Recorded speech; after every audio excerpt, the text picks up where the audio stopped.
We'll do is we'll start with our first speaker, which is it's Joey Aloi or Joseph Aloi in Charleston. So Joseph is a recent PhD graduate in philosophy from the University of North Texas. He specializes in environmental ethics with work in environmental and Appalachian studies, and he currently works in sustainable agriculture. So the title of his talk is Mutual Aid in a Time of Disaster, Kropotkin and Climate Adaptation. So it's all yours, Joey. Thank you. Thank you. Super happy to be here today. Let's see, can I share screen? Share the PowerPoint. Easy.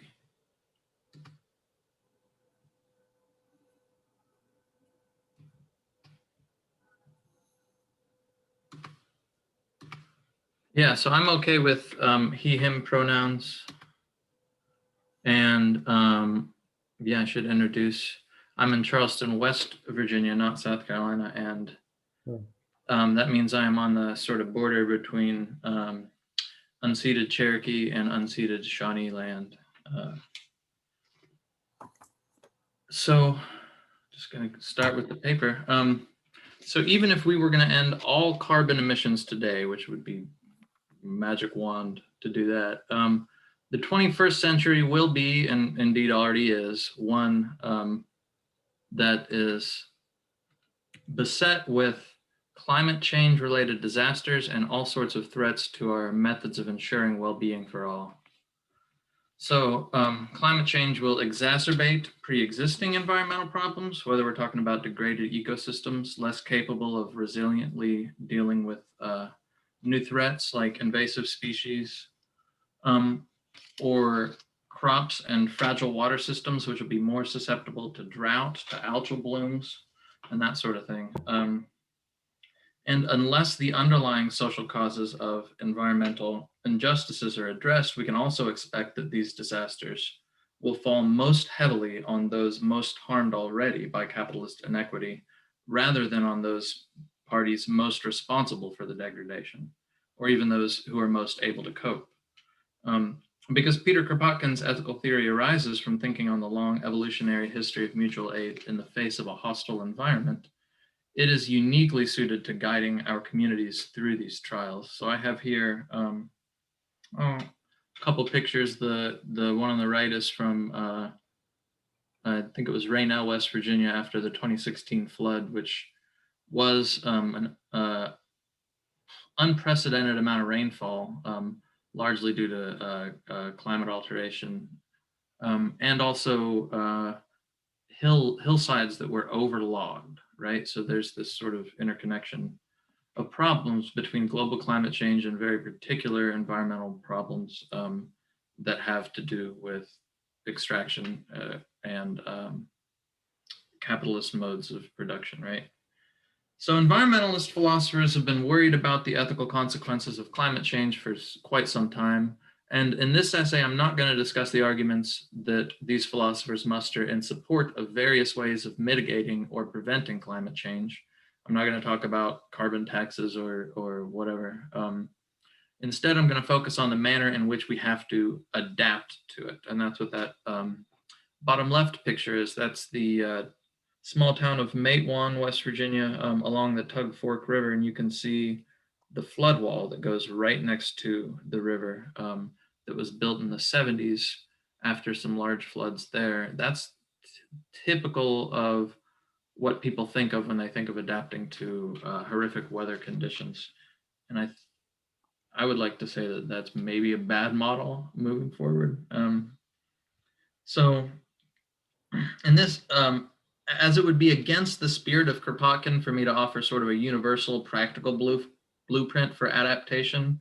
Instead, I believe that Kropotkin would argue affected communities themselves ought to be in charge of the practical details of adaptation to their particular communal circumstances, such as whether or not to rebuild this or that wetland, right? All I want to do in this essay is merely sketch out a class of ethical problems that will arise as we all adapt to climate change. And I want to highlight in that sketch the manner in which Kropotkin's thinking aids us in our communal working through of these problems. So I start the essay out with a brief description of those parts of Kropotkin's ethical theory that I believe are relevant to this project I'm undertaking here. Next, I examine a particular argument in environmental philosophy, an argument in favor of ecological restoration. I then set this argument into Kropotkin's broader ethical theory, translating the terminology and explaining this example with Kropotkin's concepts. And then I end the essay by expanding the argument beyond ecological restoration, showing how the argument's premises and conclusions are not just relevant to ecological restoration, but to a wide variety of ethical and practical concerns that are now beginning to appear with the problem of adaptation to climate change. Joey? Yeah. I'm getting a message here on your screen that says, please move this window from the shared. Is that on your screen? It is. I don't know what it means. Me too. Okay. Okay.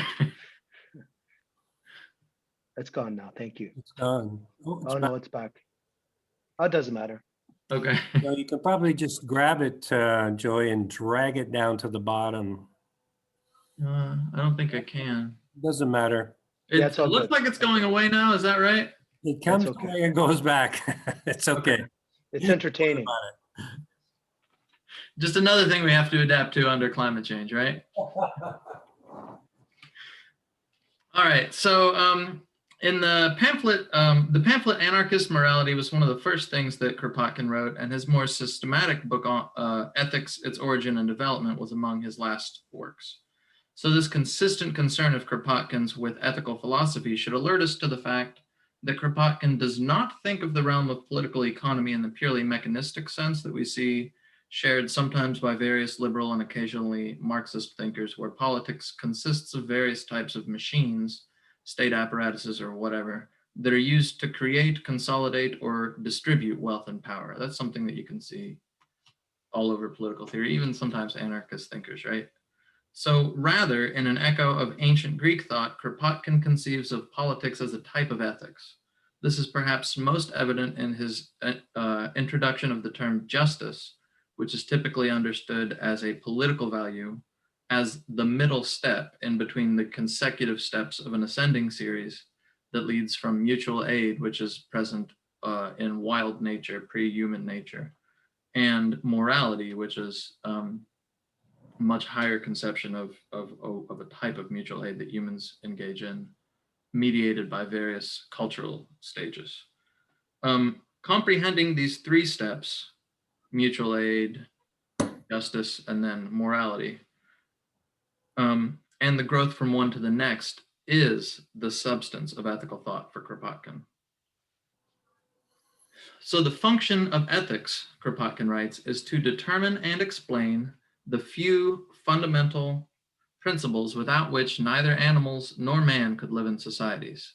But then it appeals to something superior to that, to love, courage, fraternity, self-respect, and accord with one's ideal. So Kropotkin is here pointing to a material fact about humans. We are the type of creatures whose actions always are legible or understandable in a certain way, right? We can decipher what humans are doing, we can explain it. A factory can only make light bulbs if certain humans know how to operate the machines within it, know how to source the raw materials needed, know how to repair broken machines. So there's one way you could say it, there's an intellectual component to the means of production, right? Which may or may not be there, depending on your theory of nature, when earthworms are metabolizing the soil or whatever, right? That's something that may or may not be unique to humans. But it is incredibly important to understanding humans. So Kropotkin expresses this material understanding of ethics by writing, as no new move in civilization has ever been made without a certain enthusiasm being invoked. In order to overcome the first difficulties of inertia and opposition, it is the duty of the new ethics to infuse in men those ideals which would provoke their enthusiasm and give them the necessary forces for building a form of life which would combine individual energy with work for the good of all. What I think he's saying here, a new society will necessarily have new forms of life. And this is no less true if the new society comes about through ecological disruption instead of through revolution, right? The dark dystopian future instead of the utopian future, right? If we desire that this new society be liberatory and ethical, we need to ensure that the practices and social forms it engenders are of the type that can carry within themselves an understanding that is coherent enough that people are encouraged to understand themselves and their actions as contributing to a liberatory and ethical society. So constructing or illuminating that understanding is, for Kropotkin, the point of ethical thought, right? We're not just sitting around saying, wouldn't it be nice if we behaved in this way rather than that way, as you get sort of in more abstract versions of ethical thought. What we're trying to do is motivate people, as you can see in the bottom quote on the slide here, motivate people and provide enthusiasm that allows us to build a form of life that is itself valuable. All right. Ethical thought in a post-Darwinian world, a world in which we understand human nature and human action differently than we did previously, pre-Darwin, has specific needs. Kropotkin writes that the chief demand, which is now addressed to ethics after Darwin, is to do its best to find the common element in the two sets of diametrically opposed feelings which exist in man, and thus to help mankind find a synthesis and not a compromise between the two. The two types of feelings that Kropotkin's talking about, he refers to variously as individuality and sociality, or struggle and unity, or the intensity of life and mutual sympathy. And although volume 2 of his Ethics remained unfinished at his death, Kropotkin gave plenty of hints throughout his writings as to his general outline for this synthesis between those two forces. The most obvious hint is the title of his work, Mutual Aid, right? The communal struggle against the harsh forces of nature, collective struggle to promote the well-being of each, or action and solidarity to express it in, more common parlance, right? The sentiment of this synthesis is nowhere expressed more clearly than in the sermonistic ending to that essay I mentioned earlier, Anarchist Morality. So once you have seen unrighteousness and recognized it as such, inequality in life, a lie in science, or suffering inflicted by another, rise in revolt against the inequity, the lie, or the injustice. Struggle. To struggle is to live, and the fiercer the struggle, the intenser the life. Then you will have lived, and a few hours of such life are worth years spent vegetating. Struggle so that all may live this rich, overflowing life. And be sure that in this struggle you will find a greater joy than anything else can give. So we can see this struggle for the fullness of life expressed in the striving for fecundity, abundance, and beauty by more than human nature, as well as by humans.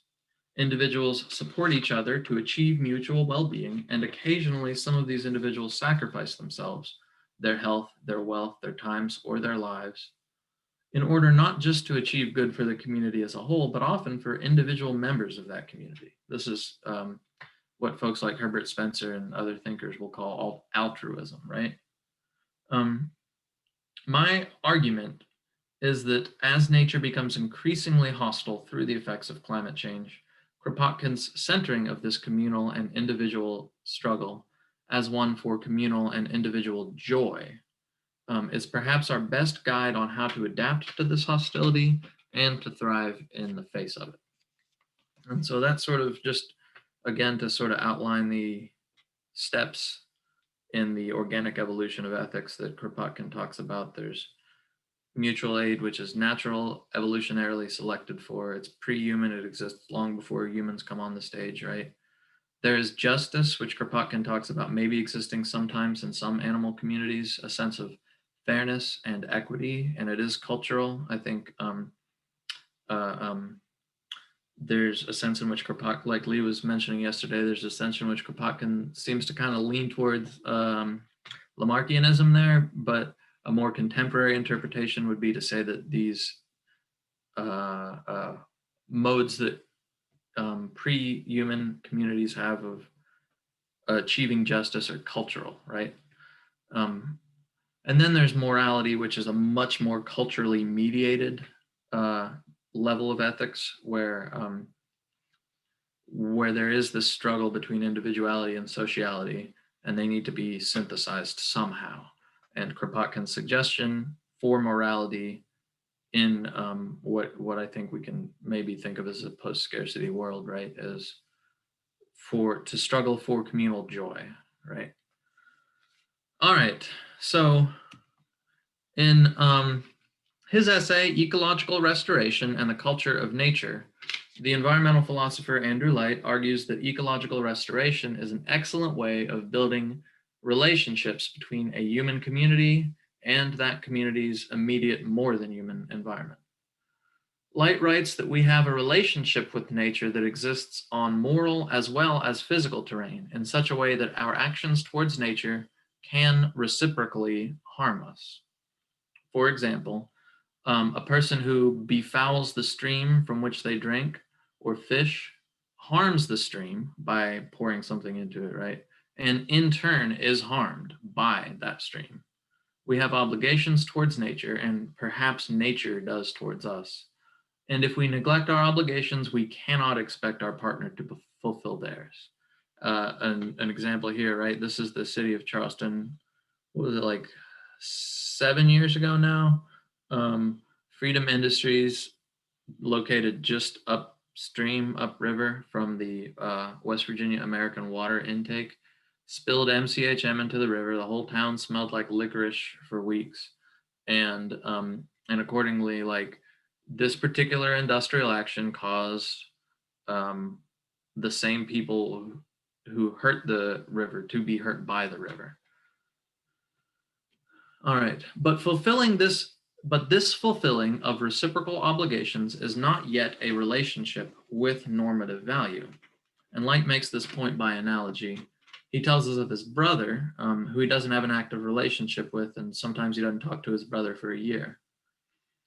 A brotherly relationship imparts certain obligations. Light even goes so far as to claim that this could include donating a kidney to your brother, even if you haven't talked to him in a year. But fulfilling these obligations does not necessarily mean you have a relationship that is valuable in its own right. You might rather be hanging out with your friends or coworkers or your dog or whoever, right? A quote from Light: I can have interaction with another person, even interaction that involves substantial components of obligation and duty, but still not have a relationship with that person that involves any positive value or that has normative standards of maintenance. I don't have to work to maintain that relationship. So the implication is that if ecological restoration is to have a beneficial effect on the relationship between humans and their environments, there must be something more than just fulfilling the obligations, right? Don't pour things into the river. There has to be something more than that. So to build such a relationship, Light argues, continuing the analogy with his brother, would require purposefully engaging in a series of material interactions. Something like having substantial conversations, going on a road trip, building a garden together, repairing a fence together, something like that. Importantly, he continues, I couldn't form a substantial normative relationship with him merely by respecting his right of self-realization and autonomy as a person. I couldn't just respect the rights of the river and form a relationship with it. I would have to somehow become actively involved with him. So Light argues, and I agree, that engaging in acts of ecological restoration, whether we're talking about sort of simple things like reforestation, river cleanups and that sort of thing, or more complex like rebuilding of wetlands, that sort of thing, is a type of material interaction. So restoration is a material interaction with one's more than human community that can help a person or a human community create a quality relationship with that more than human community, or at least with elements of it, right? We're not just fulfilling an obligation we have to eliminate or obviate the harms we're doing to nature. We are learning about the characteristics of this natural object or environment. We are becoming imaginative, emotionally, and materially attached to it. We're becoming physically and intellectually aware of the environment and influenced by it. So there's a picture of my friend Dan and the snow flurries with a garage full of saplings of red spruce. We were about to start planting all those little red spruce trees. And, you know, like this is in Canaan Valley. I'd been there hiking and camping for years and years, but going out on the hillside and planting those individual trees taught me things about that landscape that I would not have learned otherwise, right? Sort of the contours of the hill, the lifestyle of deer and bear and whoever else had to climb those hills to stay away from the roads and other ways that I could do it, right? Sort of work of carting things around like bags of trees on your back and that sort of thing. There's a material practical interaction. That practical interaction teaches something that you can't learn otherwise, right? Joey, before you continue, Yeah. could I have the full name of the person you're citing here? I see. Yeah, Light. Andrew Light. Sorry. Okay, perfect. No, that's okay. I'm going to share it with the people in the chat. Thanks. Joey. Thank you. All right, so a close reader of Kropotkin will already have seen how this analogical argument of lights can be situated in Kropotkin's ethical theory. So the mere fulfilling of mutual obligation, respecting each other's rights of autonomy, is what Kropotkin would call justice. If we go back, right, like just respecting each other's rights, that's step 2, justice, right? Which Kropotkin defines as a conception of the equality of rights of all the members of a society. So this element of justice is a necessary part of any moral system, of course, right? You cannot achieve that sort of mutual striving for joy in a society based on exploitation. But if we want to move beyond it towards that realm that Kropotkin calls morality, we need to engage in that type of struggle for the common good, for full flourishing and joy, which I talked about earlier in the essay. And I see ecological restoration as a type of communal struggle that Kropotkin talks about. It's a human community engaging in difficult and dirty labor in order to ensure joy and flourishing in their human community and to create or deepen what Light calls a substantive normative relationship with the more than human world. So restoration work is going to be more necessary the more our life-giving environments become damaged and threatened by climate change, even if we view this work as merely prudential rather than richly ethical in the sense of justice or morality. As droughts increase, for example, the need to remediate streams damaged by acid mine drainage in my neck of the woods will become a more pressing necessity so that we lose as little fresh water as possible. So if Light is correct that ecological restoration is a material interaction capable of building a relationship that's valuable in itself, our future under climate change will have plenty of opportunities to build substantive relationships between human communities and the more than human ecosystems that serve as our settings. But to ensure that these substantive relationships are built rather than instead just building that sort of flood wall, right? Not saying that those aren't necessary in certain places. We must deliberately attend to the relationship itself, work on building and strengthening it while engaging in restoration. So likewise, as with the example of ecological restoration, our larger relationship with nature, which is expressed in all sorts of fields, agriculture, forestry, fishing, inhabitation, recreation, it will take on a remarkably different character as we adapt to climate change. Hurricanes, floods, droughts, and wildfires will increase, already are increasing, and many of them will destroy human lives, human foodways, human habitations, and even those parts of nature that we find emotionally, intellectually, or spiritually moving. Right? To adapt to these challenges, we will not merely need to rebuild individual structures as we often do today, right? Rebuilding buildings after storms. We must work on rebuilding institutions, systems, habits, and habitats so that our communities and infrastructures can be more resilient in the face of future climate change effects. And as with ecological restoration, we can do this rebuilding work in a way that Kropotkin calls moral rather than merely with an eye towards justice or towards prudence. We can build, for example, new foodways that help create joyful and thriving human communities and that help these human economies cultivate a substantive relationship to their natural settings and the more than human participants of our foodways, like bees, right? I cannot pretend to suggest in a specific legislative fashion how this particular mountain community ought to deal with acid mine drainage, or this particular coastal community ought to prepare for worsening hurricanes. Aside from the fact that I don't live in those communities, I'm also like not a scientist, so I'm going to give bad advice on that, right? But we can say in general that the movement from mutual aid through justice to morality, a movement that Kropotkin refers to as an organic necessity, will be necessary for these relationships of mutual support to sustain themselves. This means that just relationships must be established in the human community, and relationships analogous to justice established and maintained with the more than human world.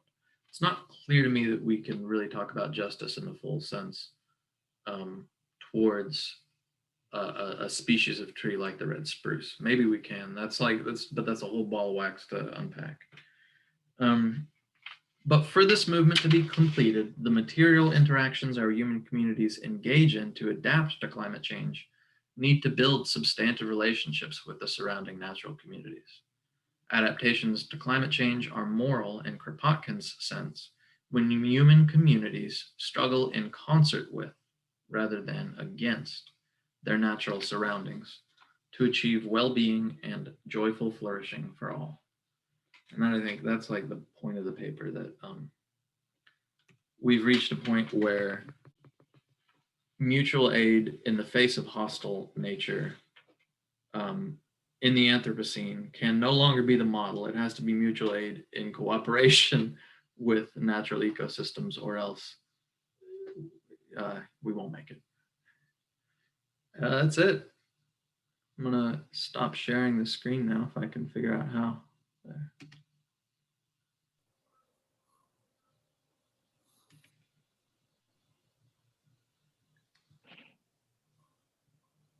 You're back, Joey. Let's see you. Okay, good, great. Just to remind everybody to ask their questions in the chat or to raise your hand using the reactions button below. You can put your hand up and we can call on you.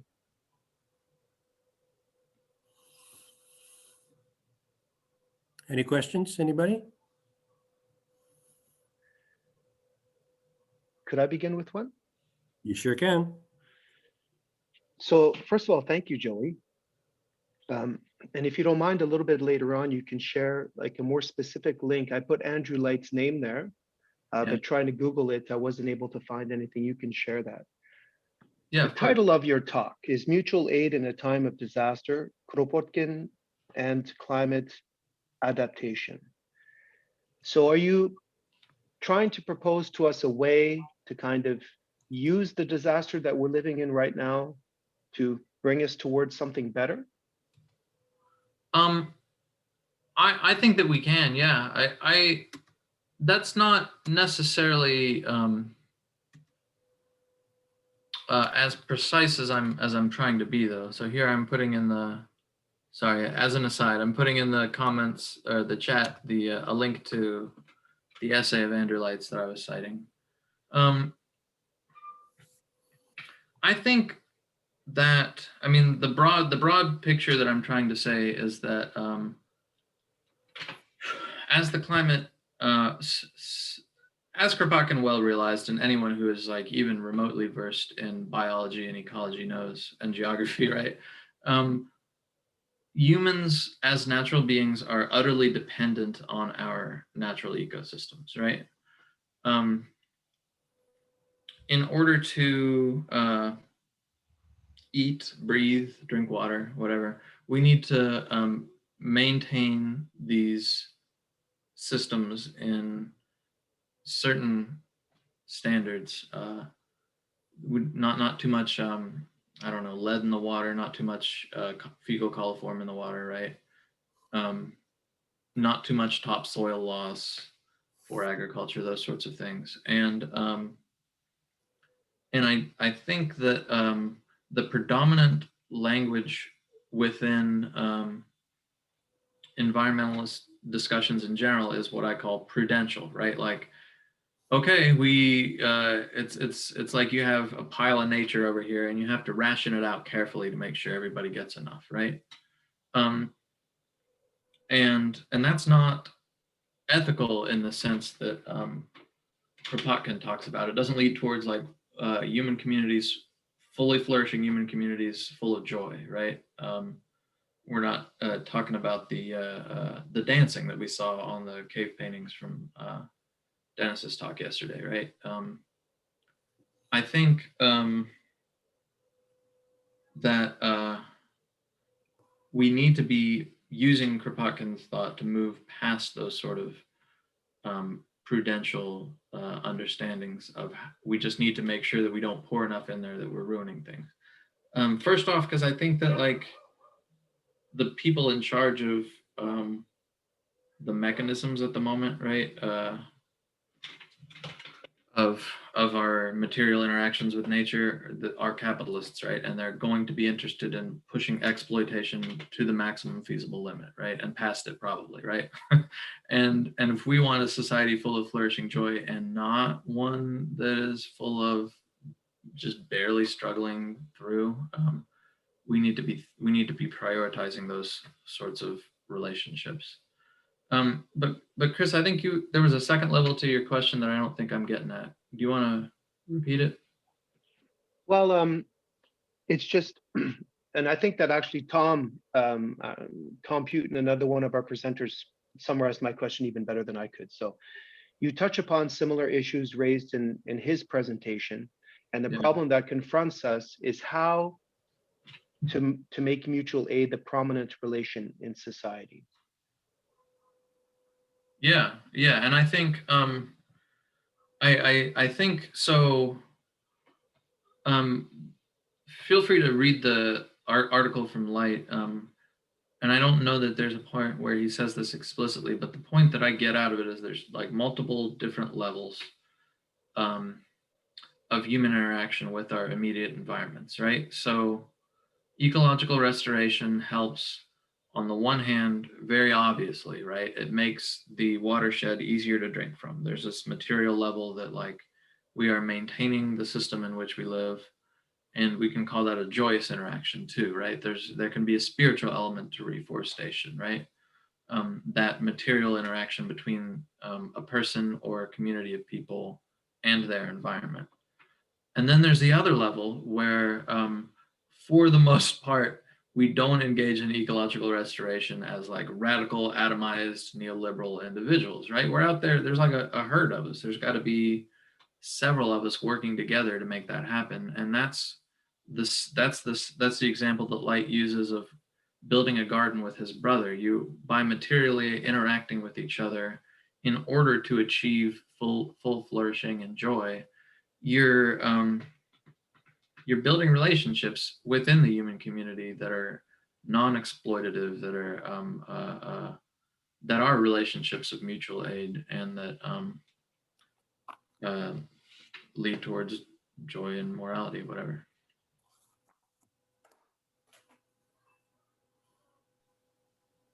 That's great.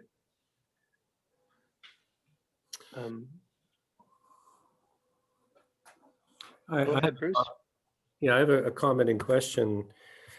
The idea about, you mentioned like nature out there and sort of a package that we need to distribute around, and it's there for us. Again, is a very anthropocentric point of view. And I mean, I've been very interested in ecology for many years. And of course, the trend now is how there's a lot of symbiosis between plants and humans and animals, and even between different plants, you know. So I don't know whether Kropotkin explored these ideas, but say take the notion of plants or parks or gardens in a city.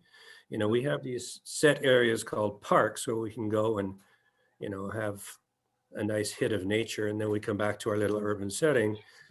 Okay, but what we're doing here in Montreal is encouraging community gardens, community interaction with the soil, with plants, because there is this mutual aid literally between plants and humans, plants and animals. We provide them, food and nourishment. They feed us, It's kind of a philosophical point of view. Even our pets, my cat, I have a mutual aid situation with her, in that I feed her, keep her warm. She jumps on my lap and makes me feel good. Okay. So this type of philosophy, is this something that Kropotkin was discussing at all in his work, or is this something that we can spin off of, and we're trying to teach our friends and family and colleagues about our relationships with nature? I think that there are ways in which Kropotkin does talk about it, but they're fairly limited. So I'm thinking somewhere in mutual aid, he gives early on. So one of the chapters about one of the first 2-3 chapters about animals. He's giving the example of mutual aid among birds of prey, how they will kettle up when they've found a good kill that they need help eating. And then once they're visible to enough birds, they'll all come down together. And he says, and sometimes even birds of different species help each other out in this way. So he's seen eagles and hawks and falcons flying together, and I think those were the birds he used. I've seen it as well, where different birds of prey are engaged in the same circle and come down to feed on the same prey. And those sorts of examples. There's those sorts of examples that Kropotkin gives, and then there's other examples that he gives as well about sort of as almost as asides in mutual aid, where he's talking about how great of a job the passenger pigeons do at mutual aid, and isn't it such a horrible thing that humans have been destroying them. And I think that there was there was in the late 19th century and early 20th century, there was a lot less ecological devastation than there is now, right? and also the awareness of the devastation that was happening at that time was also less. So there's those kernels in what he's starting at that don't quite go as far as we would like.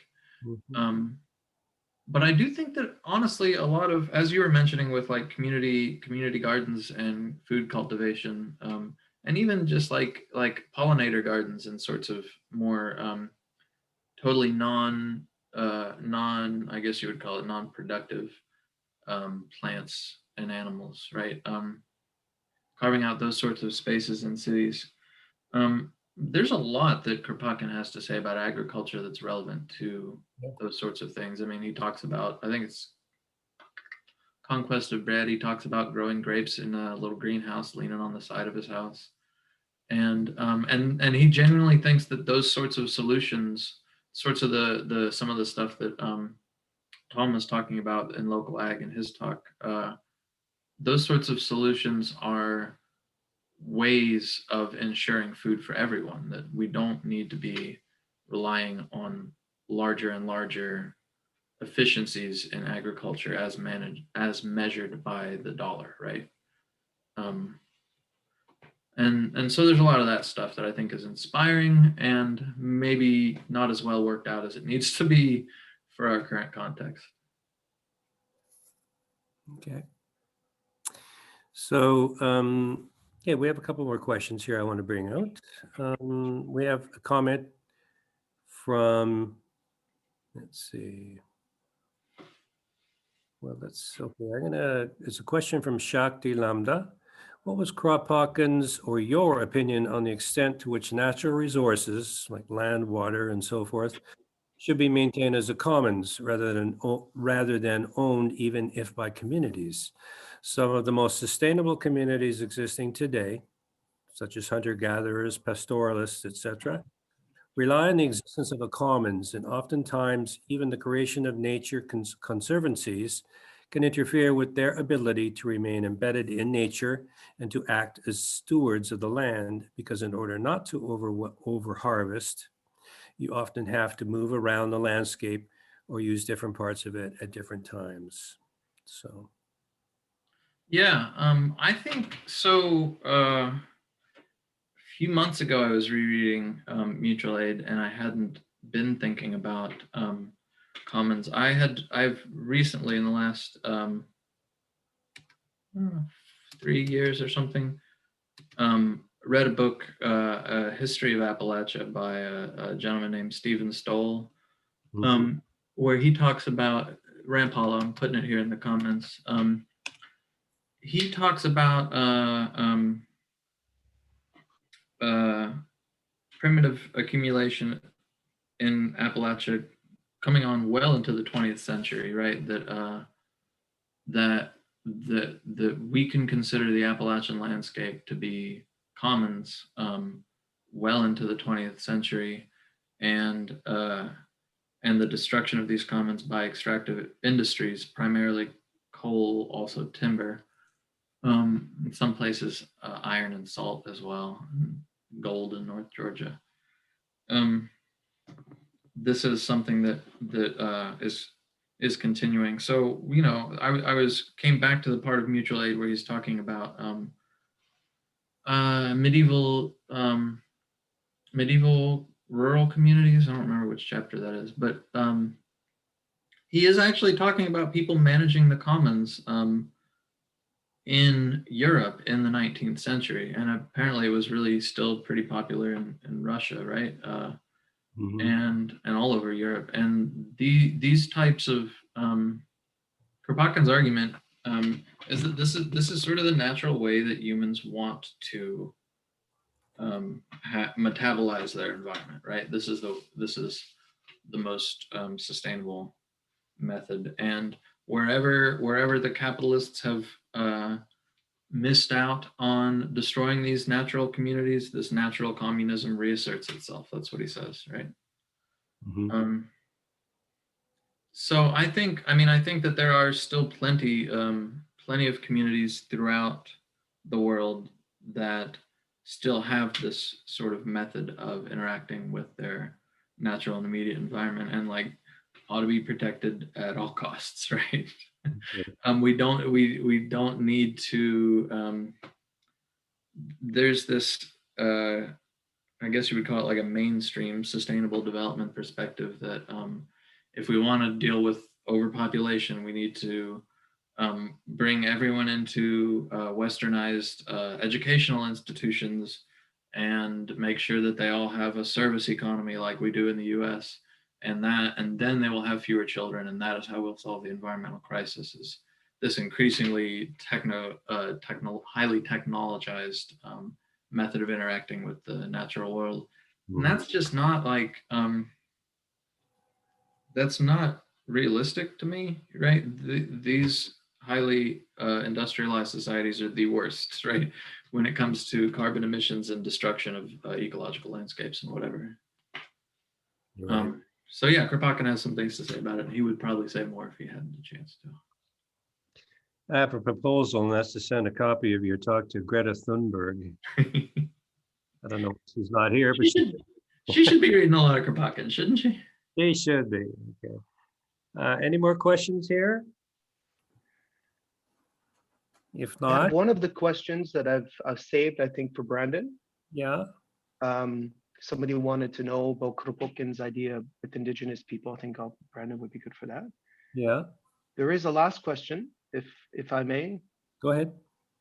So somebody asked Joey, the challenge, it seems to me, is less what we do to address the crisis, where mutual aid amidst catastrophe seems the only possibility, but what can we do to not avert, but to mitigate the disaster as it emerges? Yeah, right. So there's part of I think that's a really great question. I think there's part of me that thinks that ship has sailed, right? Like we already dealt with the worst hurricane season on record last year.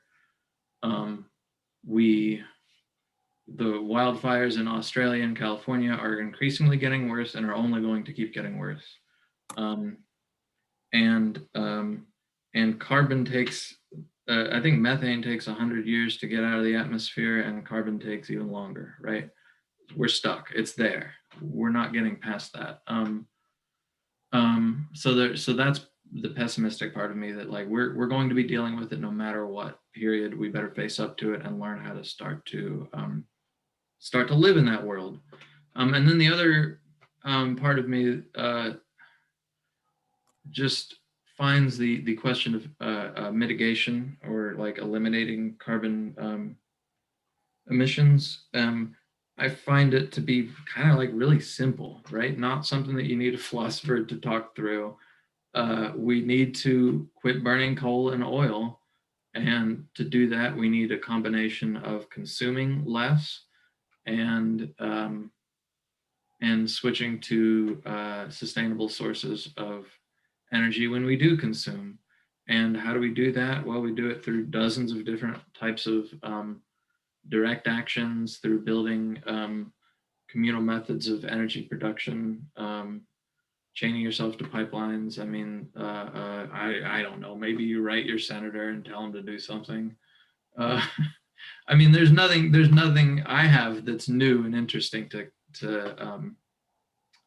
add to that conversation. I disagree. Bruce, I have one more question while we have Joey with us, please. Go for it. Go for it. Yeah. So in your abstract here, you said the ethical philosophy of Kropotkin is uniquely suited to guide our communities through these trials when we know that the capitalist class will not do so and the state cannot do so. One of the things I found most interesting about your presentation is that ethics was a huge part of it. Yeah. Even though it's not in your title. So I'm wondering if you could expand on that. Why? First of all, can you remind me what his ethical philosophy is, and why is it the most uniquely suited to our times? Yeah. I don't know if it's uniquely suited to all elements of our times, right? But this particular problematic, I think it's really good at. To sort of sum up again where we were, the idea that Kropotkin has, and I think Lee touched on this really well yesterday, mutual aid is a natural phenomenon that precedes humans in nature, right? Before there are humans, there are other species not mutually aiding each other, right? And what mutual aid does is it allows a species to survive by the individual members of that species working together to ensure survival of each, right? Or as many as possible. Humans, even before humans, there are like ape societies and whatever that have methods that have socially mediated ways of engaging in mutual aid. And that's something that Kropotkin calls justice, right? Making sure that those who are most precariously positioned get what they need. He talks about apes and birds and other animals, maybe wolves, I don't remember, ensuring to get extra food to those who are ill, right? And that sort of thing, which is a type of mutual aid, but it's also a type where you're looking at places where people have extra needs and bringing that towards them. And when people have too much of something, that goes away, right? It's redistribution in a sense.